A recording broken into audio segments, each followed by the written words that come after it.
apresentamos, né, na aula passada, acerca de Apocalipse capítulo 13, quando a besta que emerge do mar é entendida a partir daquela profecia, daquela visão que está registrada no livro de Daniel, falando primeiramente acerca da estátua, né, as características da estátua, os 4 animais que ele vê com as suas próprias características, e a fusão dessas diferentes características vistas por Daniel em um só ser, em um só animal, que é visto pelo apóstolo João, que emerge das águas também, emerge do mar, tá ok? E que será o anticristo, a concatenação de todas essas manifestações de reinos de influência maligna, esses reinos humanos, tá ok? Que trabalharam, que batalharam contra Israel, que participaram de todo esse plano gigantesco, né, no desenrolar da história, vindo serem unificados totalmente nesse ser,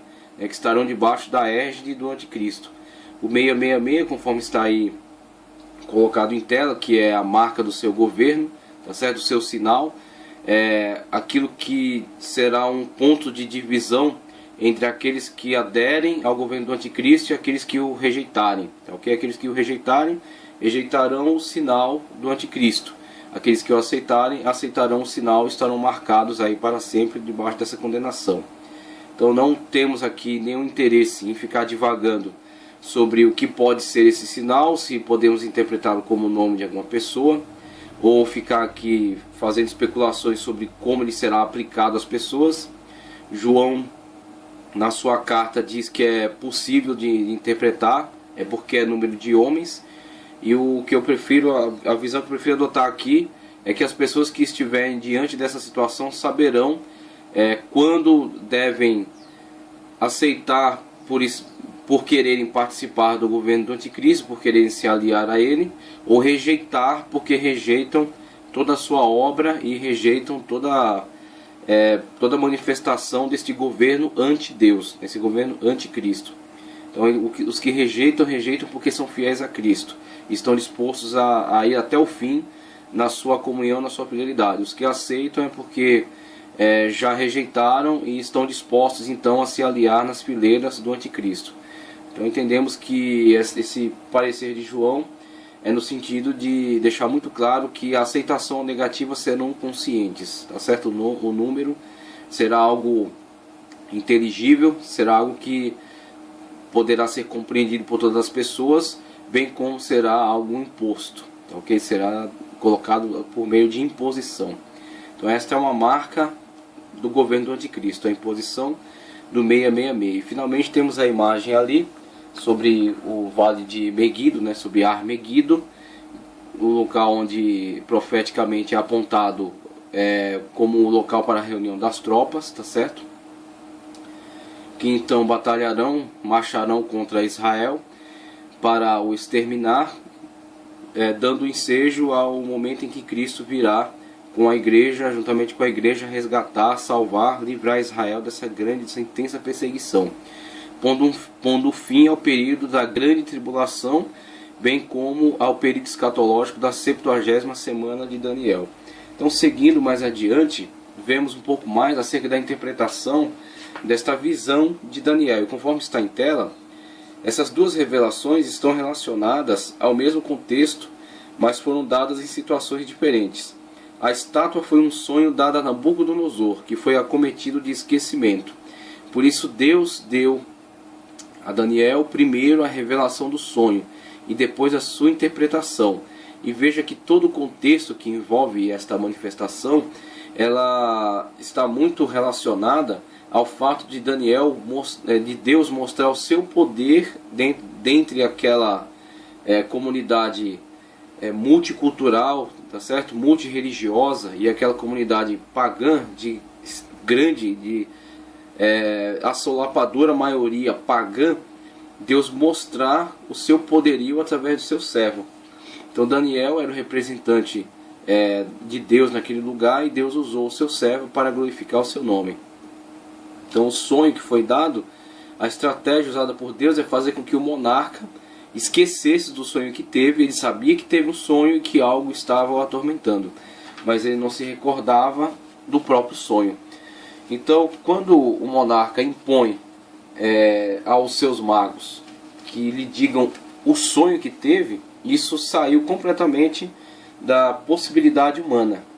Isso saiu completamente da possibilidade humana. Então não houve, como os próprios magos disseram, não houve rei que tal coisa pedisse aos seus magos, aos seus astrólogos. Então tirou completamente do campo de possibilidade deles, da ciência que eles desenvolveram. Com isso, colocando Daniel no centro da situação, porque Daniel não tentaria interpretar, não tentaria trazer a solução a este enigma por meio de competências, de atributos pessoais. Daniel confiava no seu Deus. Daniel sabia que ele era servo de Jeová, servo do seu Deus, e que estava ali para glorificar o seu nome. Então foi exatamente essa postura que proporcionou que Daniel se humilhasse perante Deus e rogasse pela sua intervenção, pelo milagre. O milagre da revelação daquele sonho que o rei havia tido e que estava quase a causar, e pelo seu esquecimento, estava quase a causar a morte, a trágica morte de todos aqueles funcionários.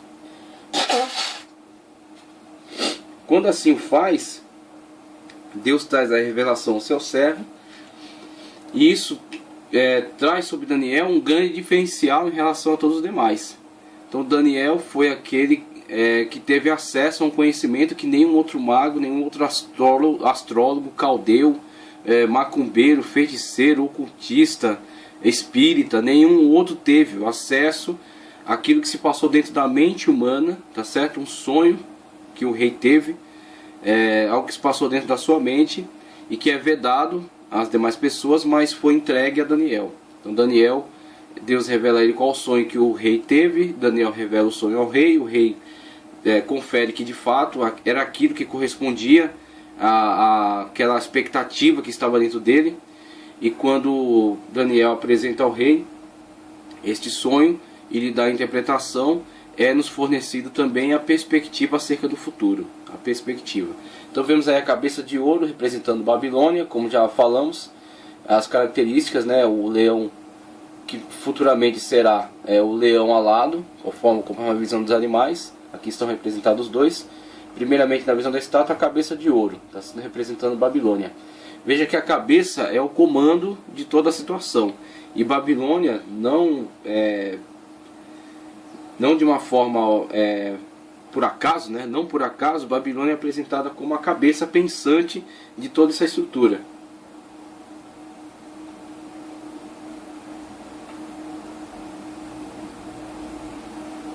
Mesmo que ela seja sucedida por alguns impérios que foram maiores do que ela, que tiveram mais poderio bélico, poderio político, dominação territorial, mas a mentalidade babilônica é o que está por trás dos demais governos. Então veja que Babilônia é tipificada aqui como a cabeça pensante de toda essa estrutura.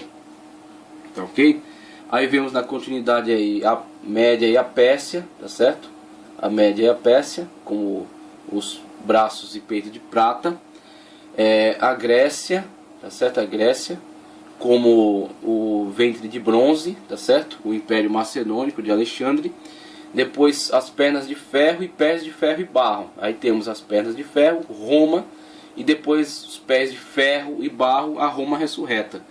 Porque grande parte estrutural das nações atuais tem heranças de Roma dentro delas. Então, principalmente na questão da legislação, tá certo? A legislação romana é uma herança cultural do Ocidente. Então isso foi transmitido para as nações que se formaram a partir dos reinos bárbaros.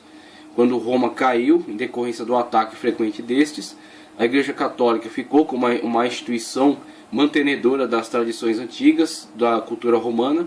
Por isso até que adota o nome de Igreja Católica Apostólica Romana, tá certo? E por meio dessa importante instituição, a cultura romana, bem como a sua legislação, os seus autores clássicos, são transmitidos aos novos reinos que se estabelecerão e fundarão os atuais países da Europa, tá certo? Os germanos, os gauleses, os visigodos, ostrogodos, os alamos, os hunos, diversas nações bárbaras da antiguidade que povoaram este continente e que ao longo da história foram constituindo-se em reinos, nações, e são os atuais países, e tem na sua cultura parte dessa herança cultural romana. Então vemos a primeira estrutura, as pernas de ferro, mas na última as pernas de ferro e barro. Há algo de ferro lá, mas também há algo frágil, né?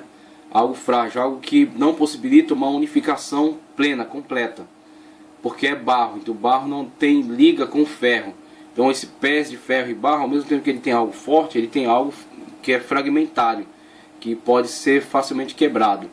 Então vemos aí os atuais países, as suas divisões, as tentativas de unificação, os insucessos, né, algum sucesso, mas não duradouro, e a futura unificação dessa estrutura no governo do anticristo, quando então ele assumirá as características de cada característica dessa individual, ele assumirá isso numa conjuntura e se porá como rei, como imperador de toda essa estrutura, que foi visualizada aí na estátua de Nabucodonosor, e depois no sonho dos animais, quando Daniel os vê especificamente. Babilônia entre 606 a.C. e 539 a.C., o leão alado, tá certo? Que é posto sobre seus pés, ele dá no coração humano e é tirado das asas. O urso que se levanta com 3 costelas na boca, né? Que são 3 reinos que ele derrubou para estabelecer o seu poder.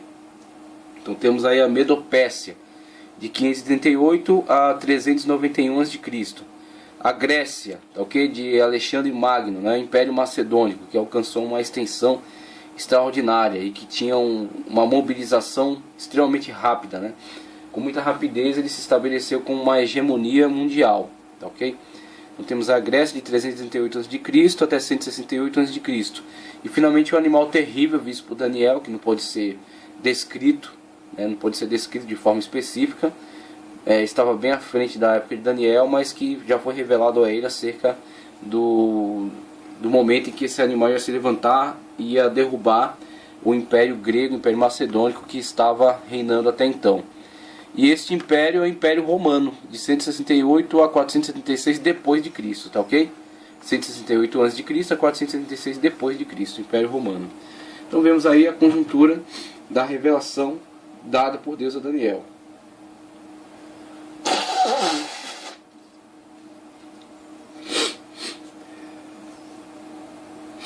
Depois vieram as visões dos animais, e ambos, ou ambas, são revelações de Deus a Daniel, falando acerca das sucessões de impérios até a vinda de Cristo. A cabeça de ouro, que é o leão alado, Babilônia. Peito e braço de prata, que é o urso com 3 costelas na boca, que é a Medopécia. Abdômen de bronze, que é também o leopardo com 4 cabeças e 4 asas, a Grécia.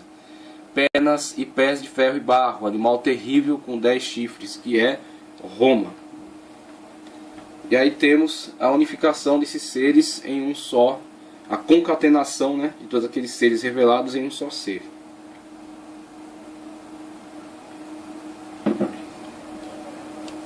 A visão que Daniel teve acerca dos animais e a interpretação sobre o sonho da estátua de Nabucodonosor está intimamente relacionada com a visão que João tem em Apocalipse 13, 1 e 2.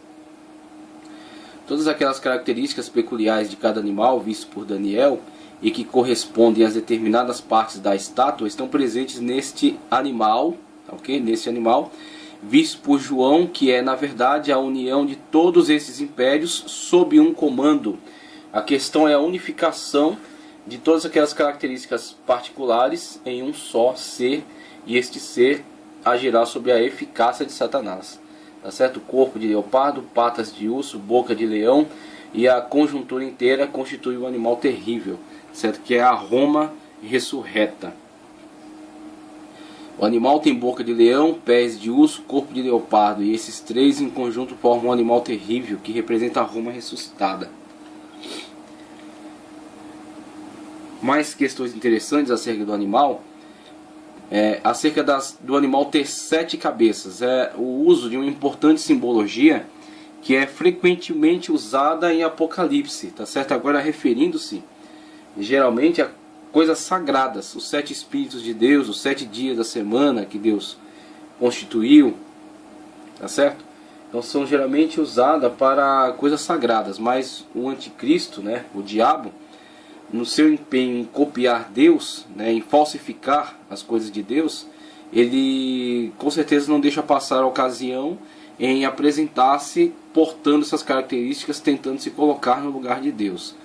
7 cabeças. Primeiramente, vê-se novamente a tentativa de se fazer empréstimo dos mistérios de Deus, pois os 7, que carregam o significado de perfeição e plenitude, colocam aqui a besta, o anticristo, e o dragão, Satanás, em plena harmonia com relação ao número de cabeças. O dragão tem 7 cabeças, e a besta que sobe do mar também tem 7 cabeças. Como se dissesse, assim como Cristo tinha a plenitude do Pai, a besta carrega a plenitude do poder de Satanás. Então essa é a questão. A questão é igualar a besta, tá certo? Igualar a besta a Satanás. Satanás, como é descrito naquela visão do dragão vermelho, que é a antiga serpente, que arrastou após si com a sua cauda a terça parte das estrelas do céu. Também a besta que sobe do mar traz em si características do próprio Satanás, porque ele é o Messias de Satanás, tá certo? Satanás está aí agindo com empenho, né, nesse momento em que ele é derrubado do céu à terra, e que ele sabe que tem pouco tempo, e ele age aí em perseguição, em violência contra todos aqueles que são da parte de Deus, e a besta que será o seu emissário, tá certo? Que será o seu avatar, vamos colocar até assim, será usada por ele, manipulada por ele, ela traz em si as marcas do seu Senhor, do seu Deus, né? Ao Deus a quem ele serve.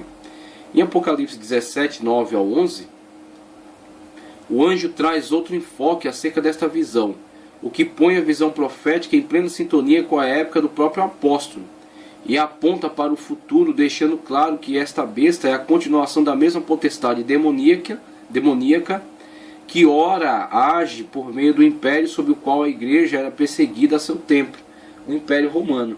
E essa situação que a partir de agora vai ser descrita, ela nos fala de uma característica que não é nova.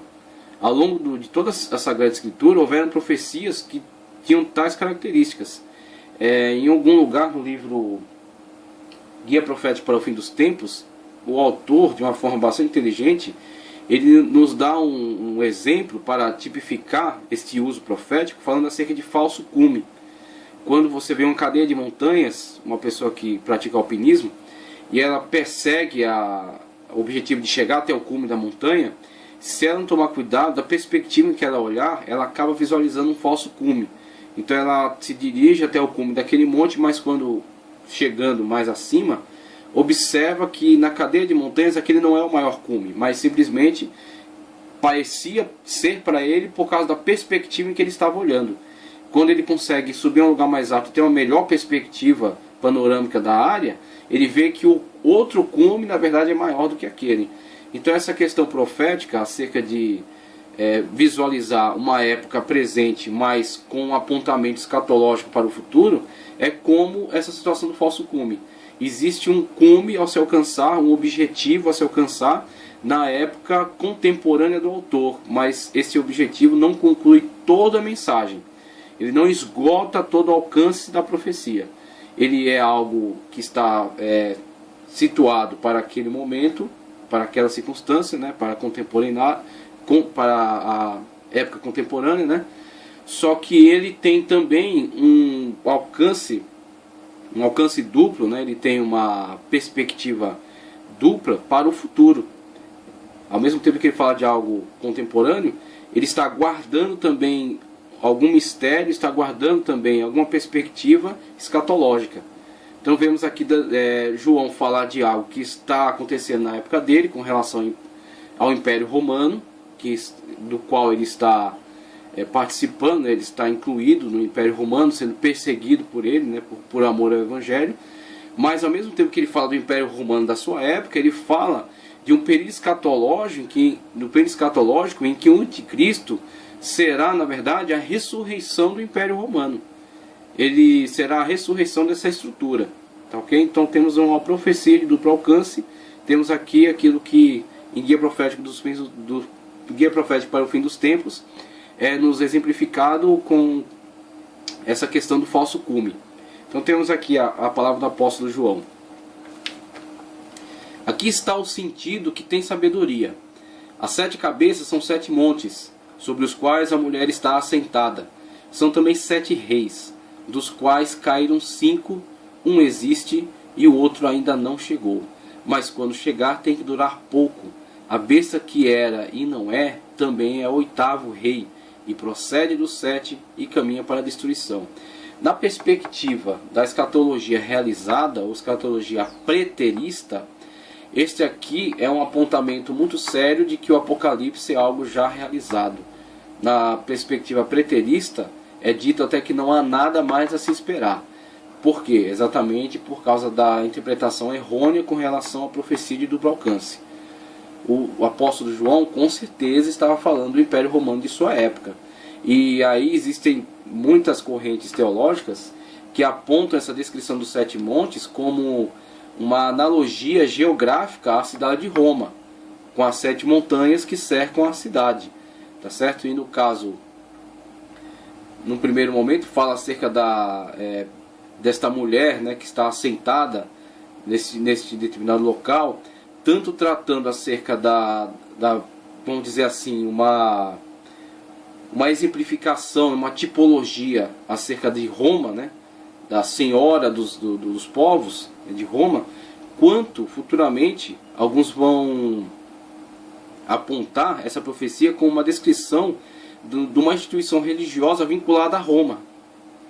Então pode ser entendido como a própria Roma, por descrever, dar essas características geográficas, como pode ser apontado também, em algumas linhas defendem esse ponto de vista, uma instituição religiosa intimamente ligada a Roma. Uma instituição religiosa, inclusive, que se fez mantenedora da cultura romana, transmissora da tradição romana. Tá certo? Aquela que, quando Roma caiu, diante do ataque dos bárbaros, foi a instituição que ficou de pé, a única instituição que permaneceu, e que foi a transmissora de todo o arcabouço de cultura romana aos novos reinos que se formavam. Tá, ok? Temos aí então a possível descrição da Igreja Católica Romana após a sua paganização, tá, ok? Não antes de sua paganização, quando eram de fato igrejas cristãs, mas sim após a sua paganização, quando torna-se então uma instituição, um braço político, um braço do governo. E mais questões aí acerca desse trecho.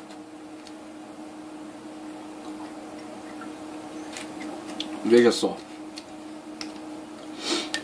São também 7 reis. Esse trecho. São também 7 reis, dos quais caíram 5. Um existe e o outro ainda não chegou. E quando chegar, tem de durar pouco.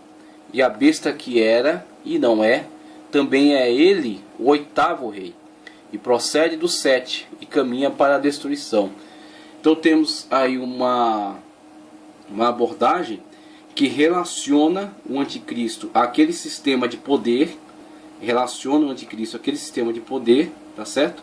Numa continuidade histórica, mas diz também que este rei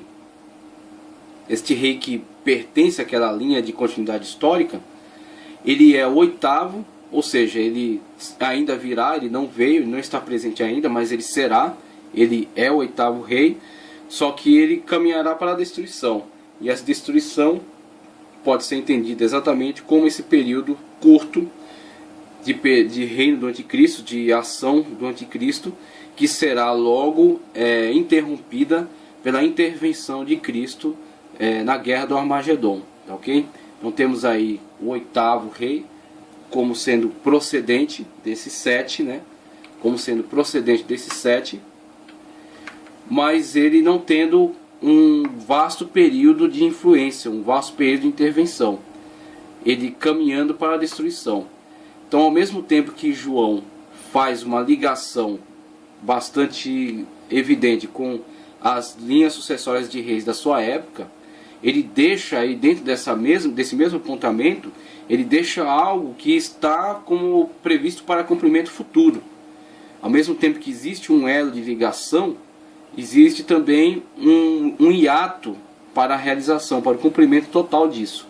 Existe um relacionamento com aquilo que está acontecendo contemporaneamente, mas existe também um hiato de realização total que está previsto para o período escatológico. Então o que acontece? Este rei que virá, ele não é desconectado desses reis que já foram. Este rei que virá, ele vem numa continuidade a este sistema de governo. Uma continuidade a esse sistema que se levantou desde Babilônia, tá certo? Que foi sendo transmitido a outros imperadores, a outros reis, a outros sistemas políticos, que mesmo que diferentes, que com outra ação, mesmo que substituindo aquele, são na verdade também seus sucessores, tá certo? E que serão completamente unificados na pessoa deste rei que virá, o oitavo. Então o oitavo que virá, ele vem com um tempo após, mas ele não está completamente desconectado daqueles. Porque na visão que João teve do animal, o animal traz a característica de todos aqueles. Então todos aqueles que um dia se levantaram e sucederam uns aos outros, novamente virão para o período escatológico completamente reunidos neste personagem.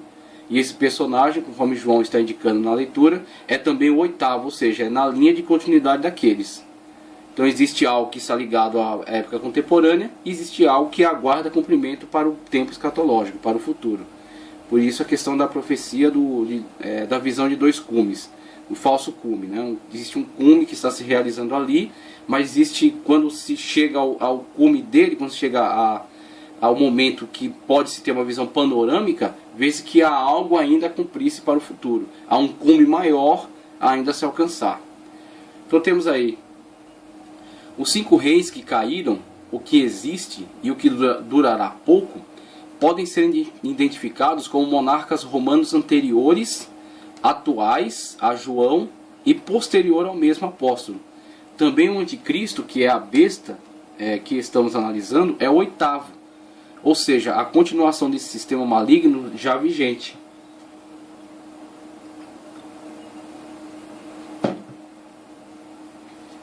Não necessitando identificar-se como um César, como um Augusto, tá certo? Como um imperador romano, como um cidadão italiano, de forma alguma, porque nessa perspectiva não estamos tratando de estados, de países, estamos tratando de potentados. Então esses potentados que se levantam, independentemente sob a bandeira que estejam, independentemente da língua que falem, da religião que adotem, do sistema governamental que professem, da ideologia que defendam, independentemente disso, são simplesmente multiformes a atuação de um só personagem. Não existe essa divisão tão aparente, né, aos olhos, mas na verdade falsa com relação à sua essência. Então é o mesmo espírito que atua em diversas frentes, trabalhando para um mesmo objetivo. Mesmo que atue de diversas maneiras, ele trabalha para o mesmo objetivo, que é reunir tudo debaixo do governo desse único personagem. Então ele atua de diversas formas, com diversas bandeiras, com diversas características, através de diferentes etnias. Mas ele está trabalhando e construindo uma plataforma que será unificada e será coordenada, governada, dirigida por um só personagem. Por isso que ele assume diferentes formas, mas trabalha por um objetivo comum. Tá, ok? Então, não é necessário que o anticristo seja da Itália para que ele seja um continuador desses imperadores, seja o oitavo. Tá, ok?